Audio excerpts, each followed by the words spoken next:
Yuvraj Singh, Harbhajan Singh, Mohit Sharma, Saurav Ganguly, are Ashwin, इन सब के साथ मैंने इवन बिलीव नहीं करेंगे मैंने रूम शेयर तक किया। तो कई बार हम कपलिंग जो होती है, जो डब्बे आपस में जुड़े होते हैं, तो उनके ऊपर भी सफर किया हुआ है। मतलब आप कह रहे हो कि ट्रेन का जो जॉइंट होता है, डब्बों का जो जॉइंट होता है, बोगी का, उस पे आप खड़े होकर जाते हैं। हाँ एग्जैक्टली, वो हमने किट बैग हमारा काफी रिस्की था, बिल्कुल रिस्की होता था। और एक मिस हैपनिंग भी हुई थी। हमारा एक दोस्त है, वो हमारे साथ ना इंग्लैंड जिलाने के नाम पे फोन किया था, तो मैंने जो कोशिश हुई वहाँ से मेरे को कवर ऐसा होता था कि मैं सर्वाइव नहीं कर पाया। कई बार मन में आया कि मैं सुसाइड कर लूँ, कई बार मन में आया कि घर भाग छोड़ के भाग जाऊँ। क्या हाल है नॉर्थ इंडियंस। नमस्कार सभी को, मैं आपका रवि मलिक प्रॉमिस के साथ वापस आ गया हूँ। हम लोगों ने बोला था कि हम अपने नॉर्थ इंडियंस का पॉडकास्ट शुरू करेंगे और फर्स्ट पॉडकास्ट हम लेके आ रहे हैं अपने भाई दीपक शर्मा के साथ, जो यूएई क्रिकेट बोर्ड से जुड़े हुए हैं पिछले 2 साल से। बेसिकली वो पानीपत से हैं, पानीपत के पास ये नथला गांव उनका पड़ता है, उधर से वो इधर तक आए हैं, यूएई क्रिकेट बोर्ड में अपनी सेवाएं प्रदान करते हैं। उनसे हम जानेंगे कि उनका सफर कैसा रहा, किस तरह से उन्होंने स्ट्रगल फेस किया, कैसे वो यूएई क्रिकेट बोर्ड के साथ जुड़े और हमारे साथ जुड़ने के बाद उनको क्या बेनिफिट मिले और कैसे वो अपनी फैमिली को जब मिस कर रहे थे वो भी नॉर्थ इंडियन फैमिली के साथ जुड़ने के बाद कैसा वो फील करते हैं। दीपक भाई, आप कैसा फील करते हैं यूएई में आके और हमारे साथ जुड़ने के बाद? रवि भाई, सबसे पहले तो बहुत बहुत धन्यवाद, आपने बहुत अच्छा इनिशिएटिव लिया है। इस प्रदेश में एक देश की भावनाओं को लेकर अपने फैमिली जो है, मतलब परिवार से दूर एक परिवार, एक घर से दूर एक घर, ये एक बहुत अच्छा इनिशिएटिव है।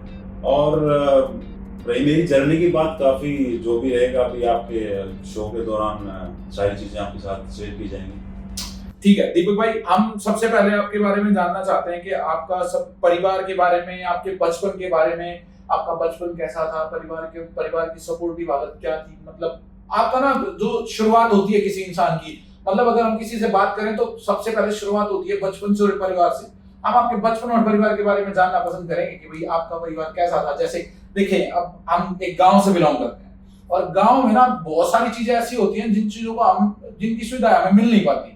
सुविधा हो गया भाव में हम बहुत चीजें ऐसी कर पाते हैं कि नहीं, हम कहीं जा नहीं पाते, ट्रांसपोर्ट की दिक्कत होती थी हमारे टाइम में। अगर हम अपने टाइम के बारे में बात करें तो उस टाइम तो हम 90s की पैदाइश है, 92, 90, 93 की। उस टाइम तो बहुत सारी चीजें ऐसी थी कि जो मिलती नहीं थी। तो मैं आपके बचपन के और परिवार के बारे में मैं सबसे पहले जानना चाहूंगा कि आपका आपको परिवार ने कैसे सपोर्ट करा बचपन में। मतलब आप ये समझ सकते हैं कि 10वीं से पहले, 10th से पहले आपकी लाइफ कैसी थी, वो हम जानना चाहते हैं आपसे।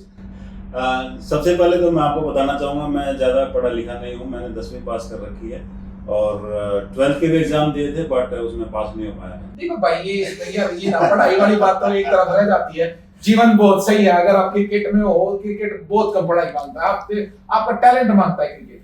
हाँ, टैलेंट मांगता है। स्टार्टिंग फ्रॉम बिगिनिंग मेरा जो परिवार है, एक साधारण, मैं ब्राह्मण परिवार में जन्म लिया था। और पानीपत जिले का नौरथा गांव है हमारा, काफ़ी मशहूर गांव है हरियाणा में। और हमारे गांव की खासियत ये है कि हमारे वहाँ की ना होली फेस्टिवल, जो होली और फाग, बहुत फेमस है। तो किसान परिवार में जन्म हुआ और जो अपना जिला है वहाँ से 10 किलोमीटर दूर गांव है। तो स्पोर्ट्स को लेकर इतना ज़्यादा उस टाइम पे 2009 में मैंने क्रिकेट की जो प्रोफेशनली अगर बात करें शुरुआत करी थी, तो इतना ज़्यादा हमारे वहाँ पे क्रिकेट का तो खासकर नहीं था। कबड्डी और दूसरे जो गेम थे वो भी अपने गांव के जो देहात के जो लोकल एरियाज हैं उनके अकॉर्डिंगली वो लोग खेल खेलते थे। तो क्रिकेट की अगर बात करें तो मैं क्रिकेट से पहले 2008 की बात है, मैं डोमिनोज पिज़्ज़ा में मैंने टीम मैनेजर जो है ज्वाइन किया था। तो धीरे धीरे फिर मेरा बचपन से सपना जरूर था, लेकिन वहाँ पे कोई सुविधा ही नहीं होती थी।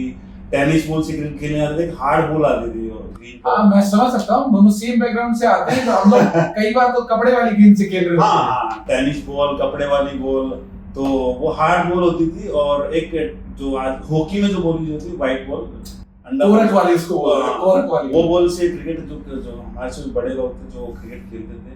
और जहाँ पे पहले तो वहाँ पे जगह होती नहीं थी गाँव में क्रिकेट खेलने के लिए खासकर, तो एक जो गोंडा बोलते हैं आपकी गोंडा बोलते हैं, चक्रूड़, तो वो बस पगडंडी जिसको बोलते हैं, बस वो पगडंडी थी, उसके चारों तरफ जो पेड़ वेड़ होते थे उसी को पिच बना के ईंट लगा के उसमें क्रिकेट खेलते थे।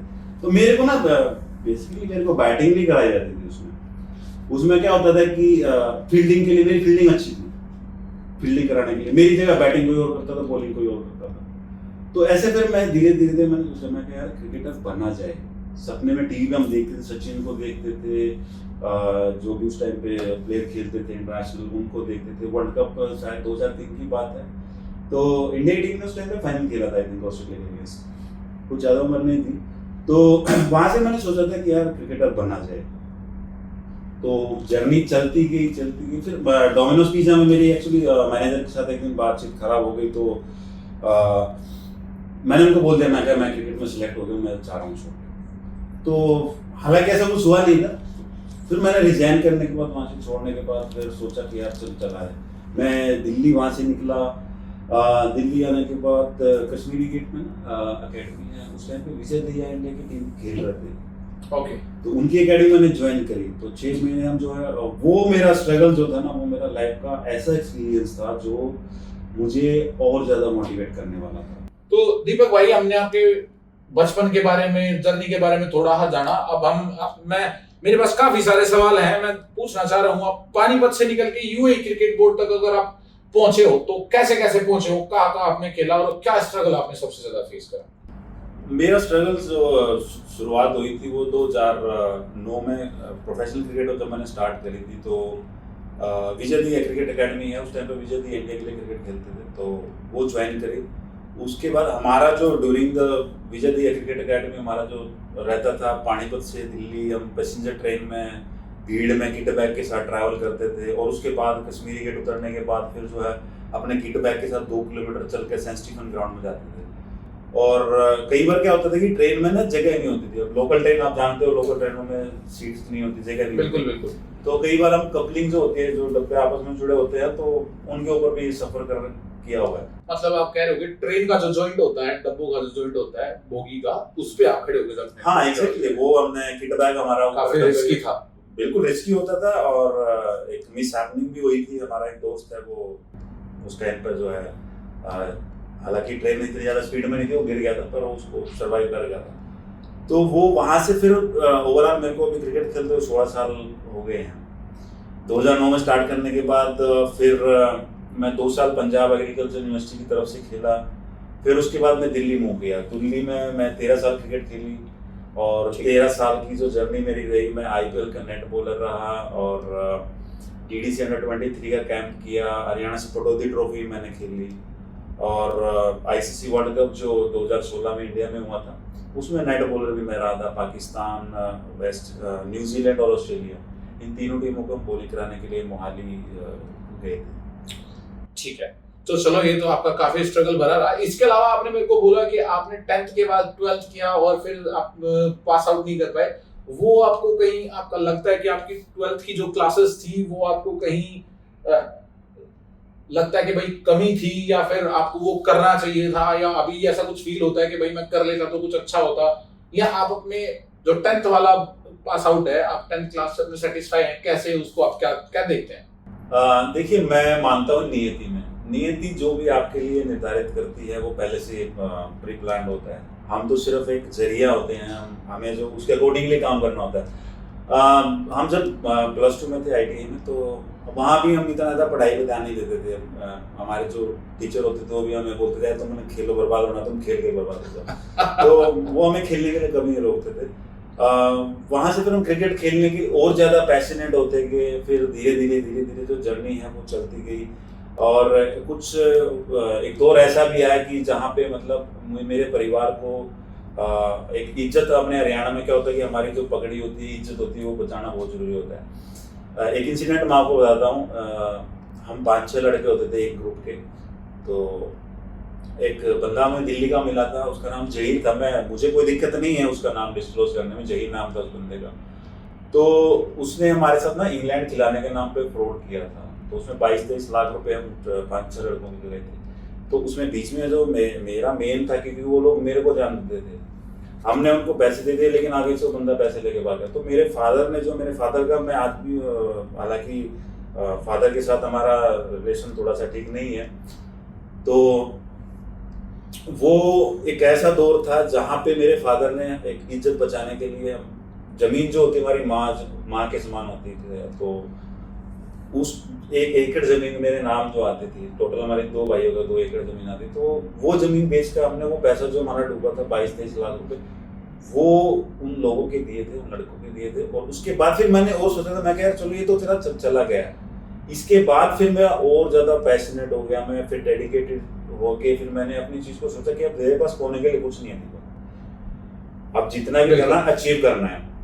तो फिर धीरे धीरे मैंने खुद, हालांकि उस दौरान मेरे से सब ने हाथ खींच लिए, मेरी फैमिली में सपोर्ट खींच लिया, और दोस्त यार मेरे इतने खास अच्छे थे नहीं कि जो मेरे को सपोर्ट कर पाते उस टाइम पे। और दूसरा फिर ये भी था कि एक कहते हैं ना 1 मैन आर्मी, वो मेरा रहा। मैंने खुद को क्या कि क्रिकेट जो है बहुत महंगा गेम है, एक्सपेंसिव गेम, तो आपको चीज़ें चाहिए होती हैं। मैं एक मीडियम पेसर बॉलर हूँ, तो हमारे जो जूते होते हैं, स्ट्राइक्स होते हैं, वो 10-10 हज़ार रुपये के आते हैं। 2013-14 के आसपास की बात है जब वो घटना हमारे साथ घटी थी। तो वो पैसे हमने अरेंज करने के लिए मैंने पार्ट टाइम जॉब करी, फिर धीरे धीरे कोचिंग का स्टार्ट किया, ऐसे करके अपने थोड़े खर्चे निकालने शुरू करे। ये तो बात है दीपक भाई, वैसे भी अगर ना आपने मेरे को एक चीज बोली कि पिताजी के साथ बात नहीं होती, लड़कों का 99% ऐसा होता है कि भाई पापा के साथ बात बनती नहीं है, मतलब क्योंकि पापा कुछ बता रहे होते हैं, हम कुछ कर रहे होते हैं, तो हमारा ना क्या होता है कि हम छोड़ते हैं ठीक है इस चीज से ना दूर रहो, पापा के साथ लड़ाई नहीं करनी, पापा के साथ कुछ नहीं करना। हम लोगों में लोकल में ना, अगर आपको बात करूँ गाँव में होता है आज भी, मतलब मैं इतना बड़ा हो गया हूँ, मेरे पापा मेरे को मारने लगे तो मैं कुछ नहीं बोल रहा हूँ, वहां से निकलूंगा। मारना भाई, उनको मार सकते हैं, कोई दिक्कत नहीं है, होता है ये तो ना, चलती रहती है कि पापा यार ठीक है छोड़ दे, पापा है भाई, कुछ नहीं कर सकते, कुछ नहीं कर सकते, बाप है भाई, कोई चक्कर नहीं हो। तो चलो ठीक है, अभी मेरे पास काफी सारे आपके पास सवाल मैंने लिखे हुए हैं, मेरे पास आए भी हैं कि आपसे मुझे क्या पूछना चाहिए। 2009 से अब तक का 16 साल का जो आपका क्रिकेट करियर रहा, उसमें सबसे यादगार पल कौन सा आप मानते हैं कि आपके पास था? अगर यादगार की अगर बात करें तो मैं 2 IPL के सीजन में नेट बॉलर रहा हूँ, पंजाब और दिल्ली की टीम से, 2015 और 2016 के दौरान। वो मेरा काफ़ी यादगार समय रहा है। मैं युवराज सिंह, हरभजन सिंह, मोहित शर्मा, सौरव गांगुली, आर अश्विन, इन सब के साथ मैंने इवन बिलीव नहीं करेंगे, मैंने रूम शेयर तक किया। क्रिस गेल है, क्रिस गेल का मैं आपको एक इवेंट बताता हूँ, बहुत अच्छा, मतलब नाइस पर्सन है। हुआ क्या था, नेट बॉलर तो हम साथ में रूम शेयर कर रहे होते, तो वो जैसे अभी आप बैठे वो खाना खा रहे थे, तो उनका खाने का क्या होता है कि उनके साथ में बहुत अच्छा खाने का पूरा सारा कुछ रहे, तो अपने किसी को देते नहीं है वो। तो हमने क्या किया, गलती से हमने तो उठा के उनका खाना खा लिया, तो हमारे को मारने के लिए थोड़ा क्रिस्टियन आई किल यू। तो वो एक जो मेरा जो जर्नी का जो सबसे बेस्ट पार्ट रहा वो रहा है कि मुझे ऐसे खिलाड़ियों के साथ टाइम स्पेंड करने का मौका मिला जिनको हम टीवी पे देखते हैं, जिनको मिलने के लिए लोग तरसते हैं, जिनके साथ खेलने के लिए लोग सपने देखते हैं। तो हाँ, ये मेरे को रिग्रेट जरूर रहेगा कि मेरा एक जो ड्रीम था अपने देश को रिप्रेजेंट करना, वो मैं नहीं कर पाया। वो शायद मैं वो उस काबिल भी नहीं था, ये सच्चाई एक्सेप्ट करने में मुझे कोई वो नहीं है। क्योंकि क्या होता है कि आपको होता है कि 3 कंडीशन होती हैं आपकी, गुड, बेटर, बेस्ट। गुड में होता है कि जो लोग अच्छा कर लेते हैं, ठीक ठाक है। बेटर होता है कि वो डिजर्व तो करते हैं, लेकिन उनको किसी न किसी वे में जो दिक्कतें आती हैं वो नहीं कर पाते हैं। बेस्ट जो होता है एक्स्ट्राऑर्डिनरी, तो एक्स्ट्राऑर्डिनरी शायद मेरी परफॉर्मेंसेस नहीं रही होंगी उस टाइम पे कि जो मैं नेशनल टीम को रिप्रेजेंट कर सकूँ या फर्स्ट क्लास क्रिकेट को रिप्रेजेंट कर सकूँ। हाँ, बेटर मैं था तो डिजर्व करता था, बट इंडियन क्रिकेट है तो चलता है, कोई ये तो चलता रहता है। समय है आपका अच्छा था, किसी का आपसे ऊपर था, बेस्ट में कोई था, वो तो चलता रहता है। आईपीएल में आपने जैसे बोला आप नेट प्रैक्टिस आप कराते थे उन लोगों को, तो मैं आपसे पूछना चाह रहा हूँ कि आप आईपीएल में अगर आपने नेट बॉलिंग करी है तो उसमें आपको सीखने के लिए क्या सबसे ज्यादा क्या चीज सीखने को मिली कि मुझे अपने आप में ये चेंज करना चाहिए या फिर मेरे को अपने आप में ये थोड़ी सी स्किल अपग्रेड करनी पड़ेगी? पेशेंस आप कह रहे हैं कि आपको पेशेंस सबसे ज्यादा जरूरी है? जी बिल्कुल, पेशेंस आपके लिए बहुत जरूरी है। क्योंकि क्या होता है कि आप कोई चीज को जब आप मेहनत करते हैं किसी चीज के लिए, कोई आप पैशनेट होते हो, तो आपने कोई अपने जो आपके जो ड्रीम्स होते हैं, एम्स होते हैं, वो फॉलो करने, आपको अचीव करने के लिए जो है पेशेंस की जरूरत होती है। हम कई बार इम्पेशेंस हो जाते हैं कि नहीं यार, मेरे को जो चीज़ कल मिल रही है आज मिल जाए, ऐसा नहीं है। जो भी होता है हमारे नियति के अनुरूप ही होता है, उसी के अनुकूल होता है। हम वक्त कहते हैं ना कि वक्त से पहले और किस्मत से ज्यादा किसी को कभी कुछ ना मिला ना मिलेगा। तो बाकी जब ये आपकी बड़ी सही थी कि आपको मेहनत करती रहनी चाहिए, बस ये छोड़ दें कि आपको आपके अनुकूल कुछ चीज मिलेगी। अब देख रहा हूँ मैं आपके बारे में कि आपने हरियाणा पटौदी ट्रॉफी भी आपने खेली है, तो उसमें खेलने का अनुभव कैसा था आईपीएल के मुकाबले? पटौदी ट्रॉफी बेसिकली जो है हरियाणा की एक सीनियर डिस्ट्रिक्ट डिवीजन होती है, तो उसका इतना ज़्यादा उस टाइम पे 2015 में जब मैंने खेला था तो इतना ज़्यादा नहीं होता था कि हाँ पटौदी ट्रॉफी है ठीक। महेंद्रगढ़ डिस्ट्रिक्ट को मैंने उस टाइम पर रिप्रेजेंट किया था। तो आईपीएल की अगर बात करें तो आईपीएल नो डाउट आईपीएल एक पूरे वर्ल्ड वाइड फेमस इवेंट है क्रिकेट का, स्पेशली स्पोर्ट्स का। तो आप समझते हैं कि जैसे आपने हरियाणा की पटौदी ट्रॉफी खेली, उसको वो आपका फर्स्ट स्टेप था आईपीएल तक जाने के लिए, ऐसा कुछ आप समझते हैं इस चीज में?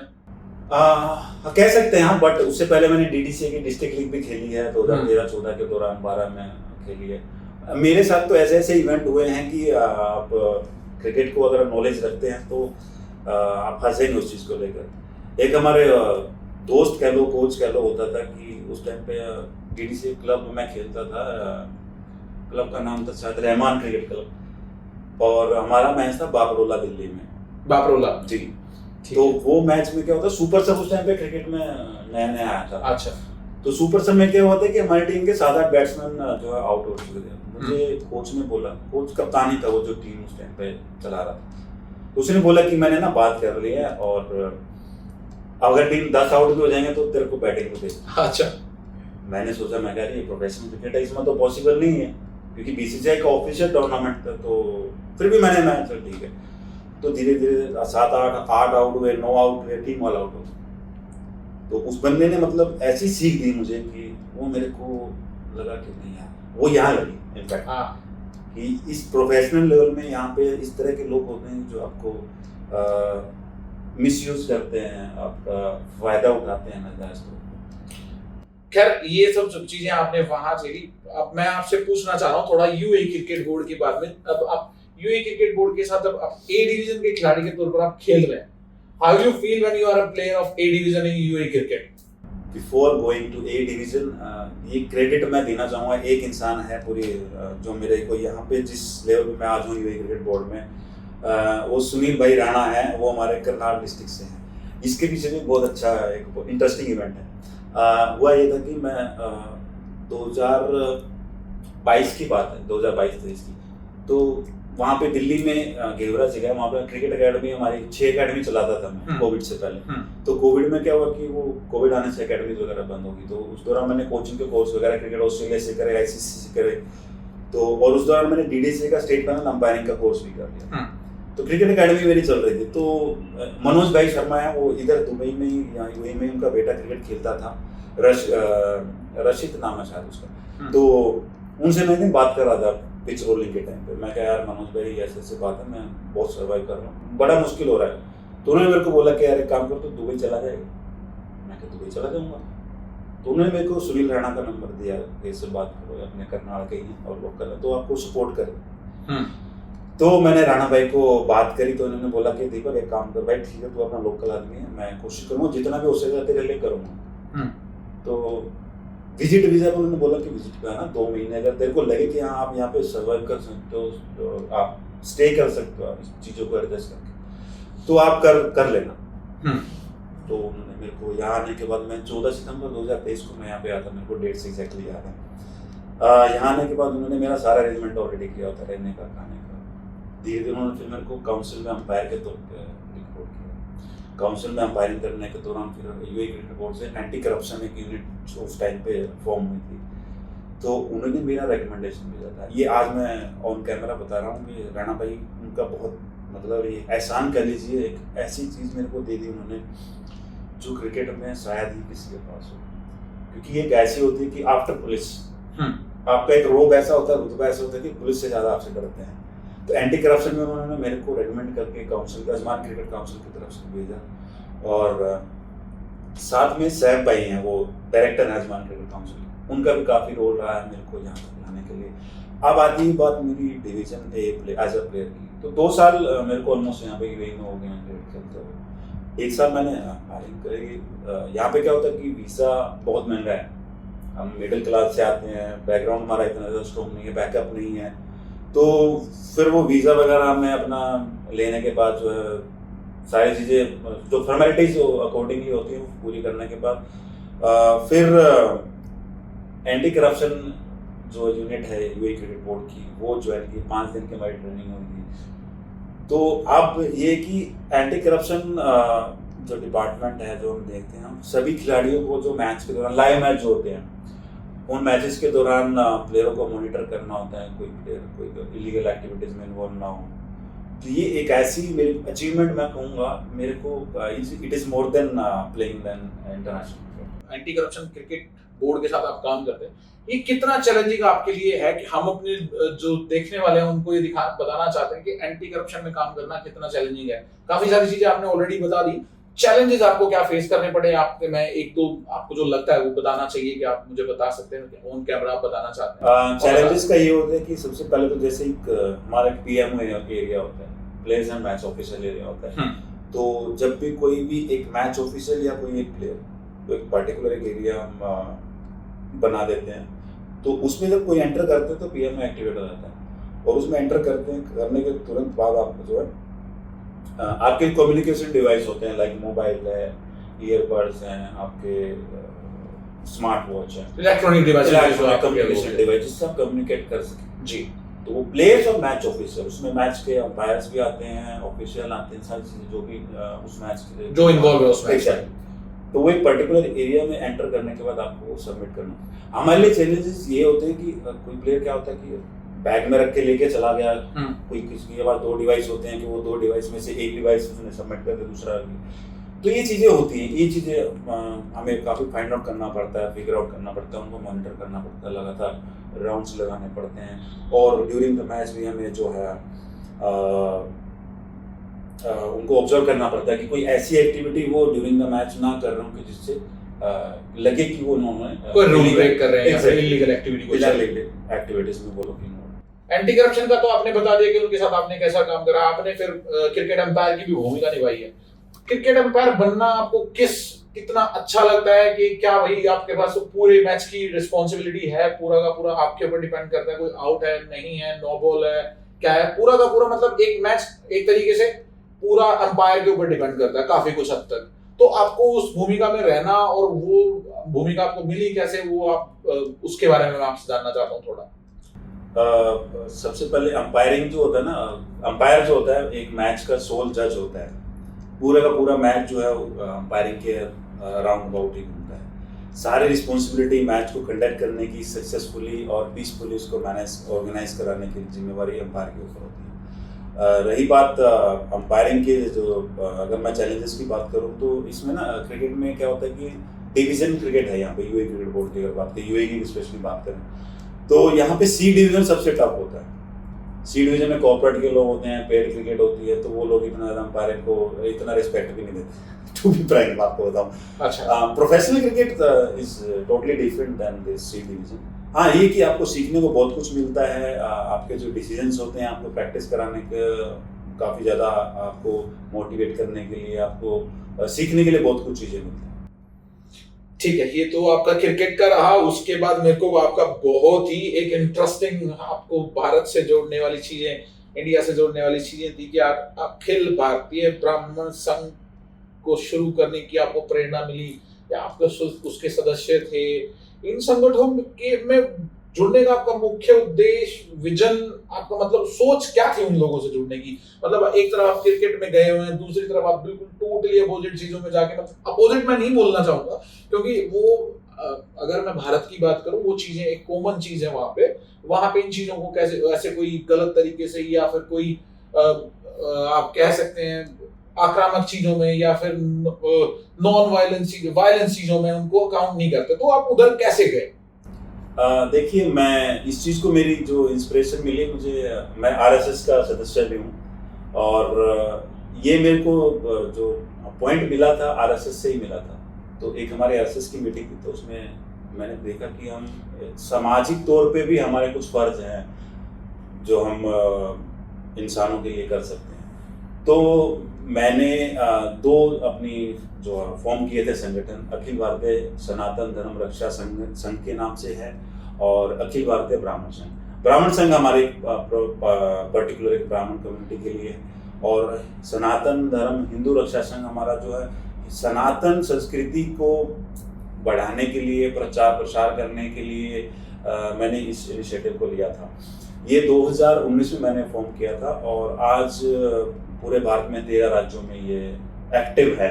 हमारे सदस्य हैं 5000 से ज़्यादा सदस्य इसमें जुड़े हुए हैं और हमारा उद्देश्य सिर्फ यही है।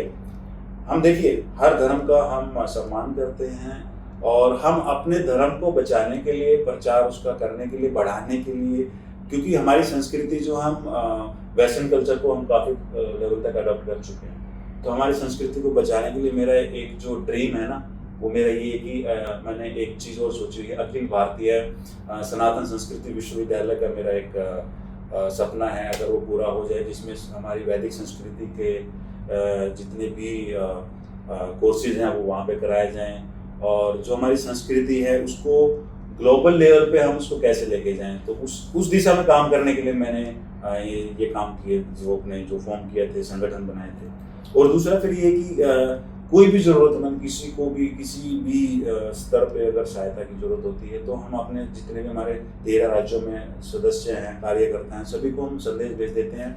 वो अपने लेवल पे हर जो यथासंभव सहायता है वो करते हैं। आपसे मेरे को पता लगा एम्पायरिंग के बारे में, एंटी करप्शन के बारे में, क्रिकेट के बारे में, आपने यहाँ कैसे शुरू करा। पर मैं एक चीज मेरे दिमाग में ना, अभी इतनी सारी बातें पूछने के बाद मेरे को एक चीज ये बड़ी क्यूरियोसिटी है जानने की कि इंडिया का वेदर और यहाँ के वेदर में बहुत डिफरेंस है। आपको वहाँ की लाइफस्टाइल, यहाँ का गेम और वहाँ के गेम में आपका क्या डिफरेंस आप समझते हैं कि भाई ये यहाँ मेरे को चेंजेस मिले हैं और मेरे को वहाँ के लाइफस्टाइल में, यहाँ के लाइफस्टाइल में ये डिफरेंस देखने को मिलता है? ये मैं आपसे जानना चाहता हूँ। जमीन आसमान का फर्क है भाई, क्योंकि हमारे वहाँ पे ना दिल्ली में जो अपने इंडिया की अगर बात करें तो वहाँ होती है ऑलमोस्ट डे क्रिकेट होती है, रेड बॉल क्रिकेट होती है। हाँ। और यहाँ उसका अपोजिट है, यहाँ नाइट क्रिकेट होती है, first of all white ball cricket है। तो मेरे को यहाँ आने के बाद लगभग 3-4 महीने तो चीज़ें समझने में लगे, क्योंकि यहाँ का क्लाइमेट टोटली डिफरेंट है, वेदर कंडीशंस अलग हैं। और चूँकि मैं मीडियम पेसर बॉलर हूँ तो मेरे को वहाँ पे जब इंडिया में हम बॉल करते थे तो वहाँ पे हमें नया स्विंग मिलती थी, हवा जब चलती थी और कास्ट कंडीशन होती थी, तो बॉलिंग में काफ़ी ज़्यादा चीज़ें होती थी। यहाँ ड्यू फैक्टर है, तो बहुत सी चीज़ें थी जो यहाँ पे समझने में टाइम लगा मेरे को, 6 महीने के लगभग लगे। पर अब ये कि अब यहाँ की कंडीशंस और जो क्रिकेट का जो फेस है वो बिल्कुल चेंज होने के बाद अब चीज़ें नॉर्मल हो गई। तो अभी जैसे मैं अगर लाइफस्टाइल की भी बात करूँ, आपका लाइफस्टाइल इंडिया में अलग था, यहाँ पे अलग है, क्या डिफरेंसेस और क्या चेंजेस आप लेके आए हैं उस चीजों को यहाँ मैनेज करने के लिए? भाई जो आप इंडिया में कर रहे थे वो आपको यहाँ आके करनी पड़ रही थी, वो सारी चीजें। भाई वैसे अगर बात करें तो मैं बिल्कुल देसी आदमी हूँ। अच्छा। तो वहाँ का जो मेरा सबसे जो जरूरी चीज जो थी मेरी खाने की और लाइफस्टाइल और पहनने की भी अगर बात करें तो वो यहाँ के मुकाबले बहुत ज़्यादा डिफरेंट है। अच्छा। तो यहाँ अपना इंडियन फूड तो यहाँ समझ लो ना के बराबर मिलता है। अपना खाना, वो सब चीजें आप यहाँ मिस करते हैं या आपको लगता है कि यहाँ सब कुछ अवेलेबल है, सब कुछ? क्या आपको लगता है? जैसे दिल्ली में आपका सारा खाना होता था, गांव में खाना होता था, और या फिर आप प्रैक्टिस में जब जा रहे हैं आपका जो फूड टाइमिंग्स हैं, फूड अवेलेबिलिटीज हैं, आप क्या इंडियन खा रहे हैं, क्या खा रहे हैं, जो भी है अकॉर्डिंग टू योर नीड, वो आपको यहाँ फुलफिल हो पाता है कि नहीं? मैं ये भी आपसे इस बारे में जानना चाह रहा था। चीज़ें तो सारी अवेलेबल हैं, बट जो मिस करने की आपने बात की, मैं सबसे ज़्यादा मिस करता हूँ मेरी माँ के हाथ का खाना। कि मैं जब भी घर जाता था तो वो देसी घी का चूरमा बना के खिलाती थी, और सर्दी के मौसम में जो है हरी सब्जी, बाजरे की रोटी, लस्सी, गुड़ की डली, तो ये चीज़ें यहाँ मतलब मिस करने का जो मेरा है कि खाना यहाँ पे सब कुछ मिल जाता है, बट जो मिस करने की अगर आपने बात करी तो वो मेरी माँ के हाथ का खाना। मतलब जो चीजें हम लोग सब मिस कर रहे होते हैं, आपने सब बता दी, मेरे मुंह में भर भर के पानी आ रहा है। मतलब आपको अगर हम बात करें यहाँ पे, अगर लाइफस्टाइल का मेन चेंजेस आप जो बोल रहे हो, एक मेरे को ये भी लगता है कि इनकम जो है वो आप इंडिया से ज्यादा यहाँ कर लेते हो। इंडिया में जो पॉपुलेशन के चक्कर में थोड़ा सा हमारे लोगों को पीछे तो मौके कम मिल पाता है, यहाँ आके आपको इनकम भी ठीक मिलती है। और खाना वाना मेरे को लगता है कि जैसे मैं अभी थोड़ा ऑब्जर्व किया है, मैं भी आपके ही तरह से रह रहा हूँ, तो खाना वाना तो मेरे को लगता है आपको मिल जाता होगा सारा नॉर्थ इंडियन का, जो भी नॉर्थ में अपन लोग ज्यादा प्रेफर वही करते हैं, दाल चावल रोटी, वो चीजें तो यहाँ इजीली अवेलेबल है। हाँ बिल्कुल बिल्कुल, बल्कि जहाँ मैं रहता हूँ वहाँ तो एक अपना नॉर्थ इंडियन रेस्टोरेंट भी खुला हुआ है, तो खाने की तो इतनी खास वैसे दिक्कत नहीं है, नॉर्थ इंडियन फूड की अवेलेबिलिटी है। इनकम जो है जो डेफिनेटली काफ़ी मैटर करती है, और काफ़ी डिफरेंस भी है। क्योंकि चलो खैर इसके बारे में हम ज्यादा डिस्कस नहीं करेंगे, ये इनकम वाला थोड़ा सा पर्सनल हो जाता है। चलो आपकी निजी जानकारियों के बारे में मेरे पास डिटेल्स आई थी, आप शायरी भी करते हैं, आप कुकिंग भी करते हैं, आपको ट्रैवलिंग का भी शौक है, आप गजल सूफी फिल्मी गाने वो सब, मतलब ये यार ये मेरे को कॉम्बिनेशन थोड़ा समझ नहीं आया। आप क्रिकेटर हैं, ठीक है, आप गांव से हैं, उसके साथ साथ चलो ठीक है शायरी आप कर सकते हैं, पर गांव के लड़कों में ना कुकिंग का शौक ज्यादा नहीं होता, ठीक है, तो ये आपको कैसे लगा? मेरे को बस ये मैं ना आप क्यूरियस अबाउट इट, बोलते हैं ना कि मेरे को ना बहुत ज्यादा एक्साइटमेंट है पूछने की कि भाई गांव वाले बंदे ने कुकिंग कैसे सीख ली, वो कुकिंग कैसे कर सकता है? अपन लोगों का तो क्या होता है, मम्मी ये चाहिए, लिटरली यही होता है ना कि मम्मी ये बना दो, या बहन को बोल देना बहन ये बना दो, तो आपको ऐसा बिल्कुल कैसे एकदम बिल्कुल अपोजिट चीज है ये? देखिए रवि भाई, पहली तो बात, हम मम्मी वाले बड़े बच्चे नहीं हैं, हम माँ वाले बच्चे हैं। तो कहते हैं कि वक्त इंसान को हर चीज सिखा देता है, वक्त और जरूरत सब कुछ सिखा देती है। तो 13 साल जब मैं क्रिकेट दिल्ली से खेला तो अकेला ही रहा, और अकेलेपन से ऐसी दोस्ती हो गई थी कि मेरे को अकेला की ही कंपनी खुद को ही मैंने अपना दोस्त बना लिया था। तो मैं खुद से ही बातें करता हूँ, जब मेरा वक्त बुरा चल रहा होता है या आउट ऑफ फॉर्म चल रहा होता है, मैं खुद से बात करता हूँ। तो वो दिल्ली का जो मेरा जो सफर था ना, जो 13 साल की जो जर्नी थी, उस दौरान मैंने अपना खाना, कुकिंग सब कुछ सीखा। मैं पराठे अच्छे बना लेता हूँ, नॉर्थ इंडियन फूड अच्छा बना लेता हूँ, और मैं नॉनवेज भी खाता हूँ, तो नॉनवेज भी अच्छा बना लेता हूँ। चलो सबसे अच्छी बात है। तो आपका शायरी के विषय में मैं थोड़ा सा ना आपको मेरे को थोड़ा सा छोटा सा मैं आपसे पूछना चाहूंगा कि शायरी आपको कैसी पसंद है, आप लिखते भी हैं थोड़ा बहुत, क्या करते हैं? हाँ मैं लिखता हूँ, मैं आपको डिस्क्लोज कर रहा हूँ ऑन कैमरा, मेरी किताब भी मेरी आ रही है, एक अधूरा सा ख्वाब, इनकम्प्लीट ड्रीम, वो मेरे जन्मदिन पे 26 दिसंबर को लॉन्च हो जाएगी। तो उसकी एक मैं लाइन आपको बताना चाहूँगा।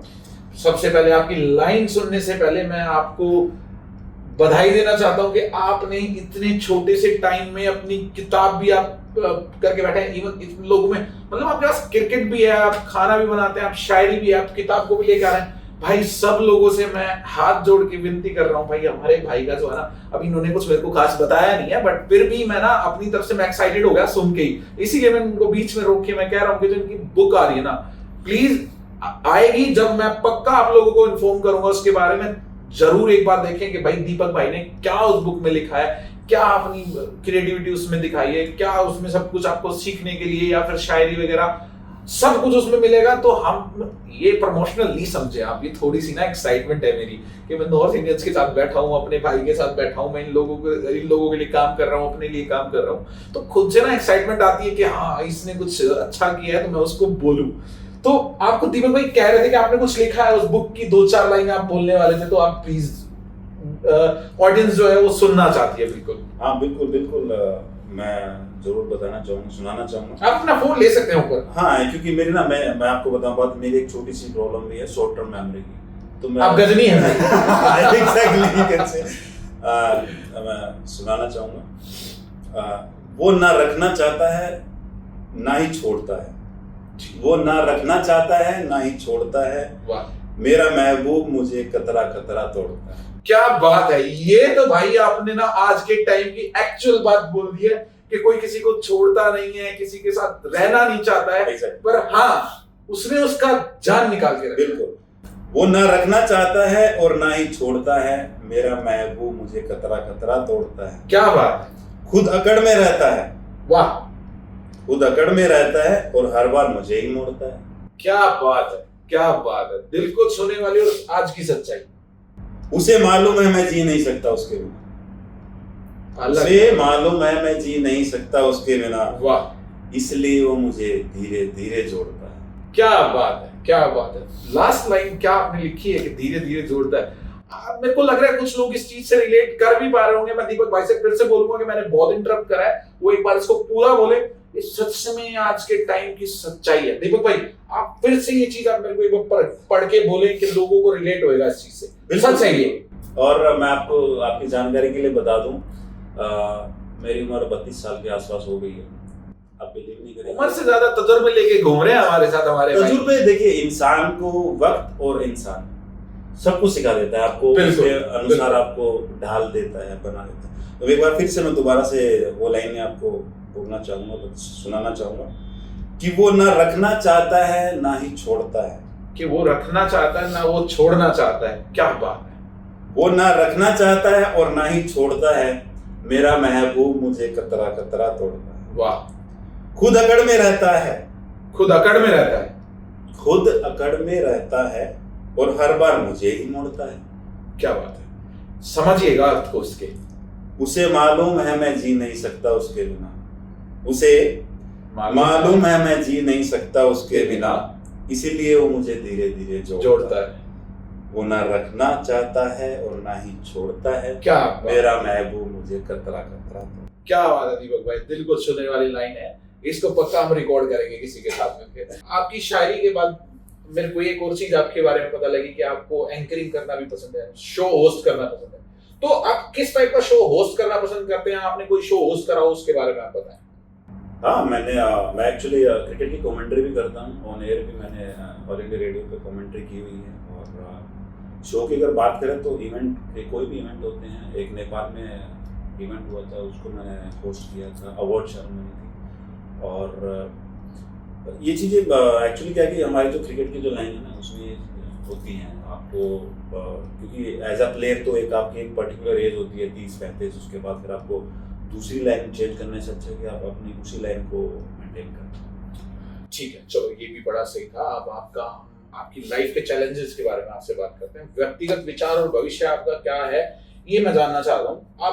आपने काफी चीजें अपनी यात्रा के बारे में बताई, जो बट आपको सबसे डिफिकल्ट लगा कि ये मेरे लिए सबसे डिफिकल्ट था और मैंने इसको ऐसे पार किया। तो मैं और जो भी वीडियो देख रहे हैं हमारे नॉर्थ इंडिया वाले भाई बहन यार दोस्त जो भी हैं, खास हमारे यार प्यारे, वो सब सुनना चाहेंगे कि भैया आपका मेन पॉइंट क्या था, सबसे डिफिकल्ट टाइम, और वो आपने कैसे पार किया। वो एक मैं आपसे बहुत जल्दी जल्दी पूछना चाह रहा हूँ इस चीज को। सबसे मुश्किल जो अगर आप बात करें तो घर वालों को मनाना इस चीज़ के लिए, क्योंकि मेरे फैमिली में ना क्रिकेट को लेकर, इवन कि स्पोर्ट्स को लेकर कोई ज़्यादा अवेयरनेस नहीं थी उस टाइम पे। और जब मेरे को फाइनेंशियल लॉसेस हुए थे, तो वहाँ से मेरे को कवर अप करना ऐसा हो गया था कि मैं सर्वाइव नहीं कर पाता। कई बार मन में आया कि मैं सुसाइड कर लूँ, कई बार मन में आया कि मैं घर छोड़ के भाग जाऊँ। लेकिन फिर मैं अकेले बैठ के सोचता था कि यार अगर तू ऐसा चलता है कि तेरे पीछे तेरी माँ है, भाई है, परिवार है, उनका क्या हो, उनको लोग ताने मारेंगे। तो फिर मैंने सोचा, मैं क्या, चल जो भी है स्ट्रगल है, करता है। कहते हैं कि जब आप मेहनत करते हैं तो आपकी ज़ाया कभी नहीं जाती, कहीं नहीं जाती। बिल्कुल। तो वो मेहनत का आपको रिवॉर्ड मिलता है। और आज ऊपर वाले के महादेव का आशीर्वाद की वजह से आज यहाँ पर। बहुत अच्छी बात दीपक भाई। तो एक आपके फ्यूचर का मैं आपका प्लान जानना चाह रहा हूँ कि अगले 5-7 सालों में आप अपने आप को किसी सोशल वर्क में या फिर आप क्रिकेट में या फिर आपकी जो भी आपके डिजायर्स हैं, जो भी आप बनना चाह रहे हैं, अगले 5 सालों में आप अपने आप को कहाँ देखते हैं? या तो क्रिकेट में आप अपने आप को डालना चाह रहे हैं अगले 5 सालों में, भाई मैं यहाँ जाना चाहता हूँ, या फिर किसी सोशल वर्क में आप जिसमें भी आप जाना चाहते हो। तो नेक्स्ट 5 इयर्स का आपका मैं एक विजन जानना चाह रहा हूँ आपसे। मेरा जो विजन है, देखो रवि भाई, टोटली मेरी लाइफ जो है ना फुल्ली डेडिकेटेड क्रिकेट को। मैं किसी भी वे में अगर क्रिकेट को अपनी सेवा दे सकूँ तो वो मेरे लिए बहुत अच्छी बात होगी। ज़रूरी नहीं है कि मैं as a player, as a coach, as a match officer, और भी बहुत सारी अपॉर्चुनिटीज़ हैं। मैं क्रिकेट की अकेडमीज को चला के या क्रिकेट को प्रमोट करने के लिए भी अपने एफर्ट्स डाल सकता हूँ। जहाँ पे क्रिकेट को, जैसे दूसरे एसोसिएट कंट्रीज हैं, वहाँ पे अगर मुझे अपॉर्चुनिटी मिलती है तो definitely I will go to. चलो, ये तो सब कुछ था हमारा दीपक भाई के बारे में। अब एक इनसे हम पर्सनल सवाल पूछते हैं अपने बारे में। दीपक भाई, मैं ना अभी यहाँ मैं जब अकेला था तो काफी सारी चीजें थी, उसके बाद ये हमारा ग्रुप बना नॉर्थ इंडियन सिंह यूएई। मैं बस आपसे एक बात जानना चाह रहा हूँ कि नॉर्थ इंडियन सिंह यूएई के ग्रुप का हिस्सा बनने के बाद, अपने लोगों से जुड़ने के बाद, इतने सारे 1-2 हजार लोग, 500-700 लोग जिनसे आप जानते हो, जिनको आप मैसेज कर सकते हो, आपको कैसा लगता है? और आपने कभी सोचा था कि आपको ऐसी कोई चीज मिलने वाली है यहाँ पे? देखिए, यूएई की मैं सबसे एक आपको खासियत बात बताता हूँ। अच्छी बात कह लें या मतलब एक शॉकिंग बात कह लें, अगर आप कभी अकेले होते हैं ना और आपका रोने का मन करे तो आपको रोने के लिए जगह नहीं मिलती है। जो सबसे, क्योंकि आप क्या होता है कि जब आप अकेले होते हैं, आपको कोई पूरा वक्त आपका चल रहा है, आप कोई शेयर करने के लिए आपके पास नहीं होता। तो नॉर्थ इंडियन यूएई का जो फैमिली है वो मेरे को ऐसा लगता है कि एक परिवार मेरे परिवार से दूर है, एक घर मेरे घर से दूर है। आप जैसे भाई हैं और भी जो दूसरे ग्रुप मेंबर्स हैं वो, तो एक ऐसा फील होता है कि नहीं, ऐसा नहीं होता, लगता कि हम अपने देश से दूर हैं, ऐसा लगता है अपने देशवासियों के बीच में है। और उत्तर भारतीय क्या होता है कि हमारी जो कम्युनिटीज़ हैं, हमारा जो नॉर्थ इंडियन जो हिस्सा है, टेरिटरी है, वो टोटली डिफरेंट है rather than other parts of country. तो हम एक दूसरे की फीलिंग्स को समझ लेते हैं, सारी चीज़ें होती हैं, और ये एक बहुत अच्छा प्लस पॉइंट है। अगर आपको कुछ चीज़ शेयर करनी है, खुशी शेयर करनी है, या आपको कोई फेस्टिवल सेलिब्रेट करना है, रिसेंटली हम तीज फेस्टिवल किया था, फ्यूचर में भी हो, या माता की चौकी आ रही है नवरात्रों में, तो ऐसे ये जो इवेंट्स होते हैं इसके दो बेनिफिट होते हैं। एक तो अपने फेस्टिवल्स को सेलिब्रेट करते हैं, अपनापन जो रहता है, और दूसरा क्या होता है कि हमारा जो कल्चर है उसकी स्प्रेडिंग होती है ग्लोबलाइज लेवल पे, क्योंकि विदेश में है। और हालांकि यहाँ पे मोस्टली अपने नॉर्थ इंडियंस या मतलब इंडियन कम्युनिटीज के इंडियन पीपल्स, पर यहाँ पे दूसरे देश के लोग भी, तो वो लोग हमारे इसको देखते हैं, तो हमारे को एक प्राउड फील होता है कि हाँ यार, हम अपने कल्चर को आगे लेके चलने के लिए चल रहे हैं उसको लेकर। तो एक काफ़ी अच्छा एक्सपीरियंस रहता है, और बहुत अच्छा इनिशिएटिव आपने लिया है ये नॉर्थ इंडियन यूएई ग्रुप बनाने का। हालांकि मैं अपना इतना ज़्यादा टाइम, आपको मैंने बोला भी था कि मेरा शेड्यूल जो भी थोड़ा रहता है तो मैं नहीं दे पाता हूँ, पर फिर भी बैक एंड मेरी पूरी सपोर्ट आपको रहती है। ये खैर मेरा अकेले का इनिशिएटिव नहीं है, सारे लोग इसमें मेरे को हेल्प कर रहे होते हैं। खैर आपसे मैंने आज आपका बहुत समय ले लिया और काफी कुछ चीजें आपके बारे में पूछ ली। लास्ट में जाते जाते मैं आपसे एक चीज पूछना चाहता हूँ कि आज के टाइम के युवाओं को, मेरा ये सबसे रहता है, मैं काफी बार बोलता भी हूँ कि आज के टाइम के युवाओं को मेरा कुछ और जाता है। आज के टाइम के बच्चों को, आने वाली यूथ को, जो हमारे जैसे हैं, स्ट्रगल कर रहे हैं, आप क्या सुझाव देना चाहते हो कि भाई आप इस चीज से दूर रहो और इस चीज पर फोकस करके चलो?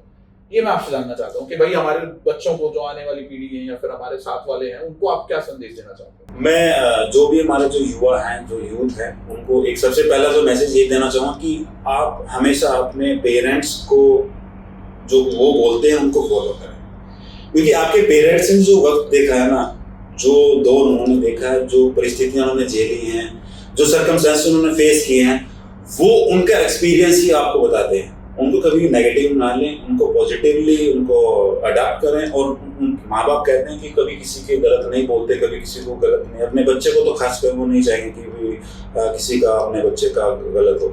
तो ऑलवेज ओबे एंड रिस्पेक्ट योर पेरेंट्स। और दूसरा ये कि यूथ को मैं यही कहना चाहूँगा, पहली चीज, आप नशे से दूर रहें, स्पोर्ट्स में आप इन्वॉल्व हों, भले ही आप प्रोफेशनली हो या एक इंटरेस्ट के तौर पे। क्योंकि क्या होता है कि खेल आपको जो है ना दो बेनिफिट देते हैं, आपको फिजिकली फिट रखते हैं, दूसरा आपको मेंटली फ्रेश रखते हैं, मेंटली फिट रखते हैं। मेरी आज उम्र 32 साल होगी, मेरी शादी नहीं हुई है, मैं अपने आप को कभी भी ऐसा फील नहीं करता हूँ कि नहीं यार मेरा ऐसा कुछ होना चाहिए था, नथिंग। मैं अपने क्रिकेट के, अपने स्पोर्ट्स को लेकर इतना ज़्यादा इन्वॉल्व रहता हूँ कि मेरे को ये चीज़ें दिखती ही नहीं है, दूसरी चीज़ों की तरफ सोचने का मन ही नहीं करता कभी भी। हाँ, थोड़ा बहुत होता है कि टाइम पास करने के लिए आपको, हर बार क्रिकेट नहीं होती, हर बार स्पोर्ट्स नहीं होता है। मैं म्यूजिक सुनता हूँ, मैं मूवीज़ देखता हूँ, मैं वेब सीरीज भी देखता हूँ। तो एक आप एंटरटेनमेंट करने के लिए आप थोड़ा सा अपने आप को करें। हाँ, जितना भी आप डिजिटल मीडिया से खुद को दूर रखेंगे उतना भी आपके लिए बेनिफिट है। और एक चीज़ और मैं कहना चाहूँगा, समाज सेवा के लिए आप हमेशा तैयार रहें, सोशल सर्विसेज जरूर करें। दीपक भाई, आपके आज के संदेश के लिए बहुत बहुत शुक्रिया। दीपक भाई ने बोला, आपने सुना भी होगा, तो काफी सारी चीजें ऐसी हैं। दीपक भाई ने बहुत मोटिवेशनल चीजों पे बात करी है। और इसी के साथ हम दीपक भाई से अलविदा करना चाहेंगे, क्योंकि काफी समय इनका हमने ले लिया है, काफी समय अभी हो गया है। तो उम्मीद है सबको, आपको इनका पॉडकास्ट अच्छा लगा होगा, इनकी जर्नी अच्छी लगी होगी। अगर आपको अच्छा लगा है तो आप भी हमारे साथ जुड़ सकते हैं। हमें जैसा आपने हमें जैसे डीएम करना है, या फिर आप हमें कमेंट कर सकते हैं। हमारी टीम आपको रीच आउट करेगी। अगर आप अपना पॉडकास्ट अपना लाइव करना चाहते हैं, आप यूएई में हैं, आप अपना स्ट्रगल बताना चाहते हैं, आपके जो चैलेंजेस थे जो आपने लाइफ में देखे हैं, आपने कैसे कैसे यहाँ सर्वाइव किया, और आप चाहते हो कि वो दूसरों को भी आपका पता लगे कि भाई ये चीज आप दूसरों को समझाना चाहते हैं कि आप ये ना करें, ये करें, और आप एक अच्छे से किसी को गाइड करना चाहते हैं किसी काम के लिए, तो आप हमें कनेक्ट कर सकते हैं। आशा है, उम्मीद है आपको ये पसंद आया होगा। ये भी उम्मीद है आपसे कि आप चैनल को सब्सक्राइब करके जाएंगे, वीडियो लाइक और शेयर करेंगे। धन्यवाद चैनल के साथ। I don't ever slow up, no I don't take shit, I got no love for the fakeness. If you wanna play tough and wanna hate this, I'll always show up and make a statement.